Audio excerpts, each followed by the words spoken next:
गेली 26 वर्ष ही क्रिकेटची स्पर्धा त्या मुरळडोंगरीच्या भव्य मैदानावर या ठिकाणी आम्ही आयोजित करत आहोत।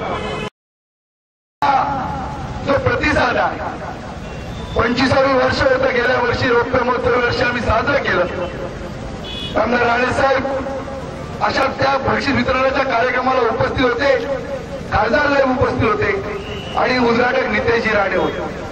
25वे वर्ष पूर्ण केलं आणि मोठ्या संख्येनं तो जनाधार जी क्रिकेटची जत्रा म्हटली तर अशा पद्धतीचे वातावरण या क्रिकेटच्या निमित्तानं मला या खडकोली शहरामध्ये दिसलं। खरं तर जिल्हावासियांचा मी मनापासून आभार मानतो की आपण या उपक्रमाला गेले 8 दिवस या शहरामध्ये येत आहे। या क्रिकेटवर प्रेम करत असताना ही स्पर्धा आपली आहे, एक आपलेपणाचा भावना तुम्हाला या स्पर्धेच्या निमित्तानं निर्माण झालेली आहे। संदेश पारकर आणि त्यांच्या सहकारावर प्रेम करणारी आपण सगळी मंडळी आहात आणि म्हणून ज्यावेळी आम्ही असे काही उपक्रम घेतो, एवढी मोठा जनाधार ज्यावेळी मिळतो, एवढी मोठी लोकप्रियता मिळते, त्यावेळी आम्हालाही वाटतं काहीतरी आम्ही या समाजासाठी अधिकचं काहीतरी करावं। म्हणून राणेसाहेबांना शब्द देऊ इच्छितो की जी जी जबाबदारी तुम्ही माझ्यावर या जिल्ह्याच्या स्तरावर द्याल ती जबाबदारी प्रामाणिकपणे त्या ठिकाणी पेलेल आणि आपल्याला एक चांगले असतात त्या ठिकाणी आपली शक्ती जी आहे ते आपल्या पाठीमागे खंबीरपणे उभे करेल, हे विश्वास या ठिकाणी, हा वचन या ठिकाणी मी आपल्याला देतो।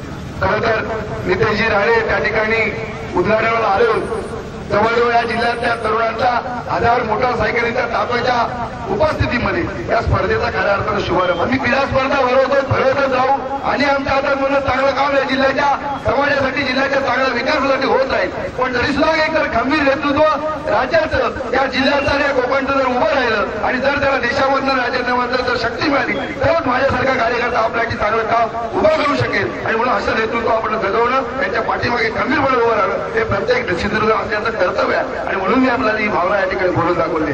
खरं तर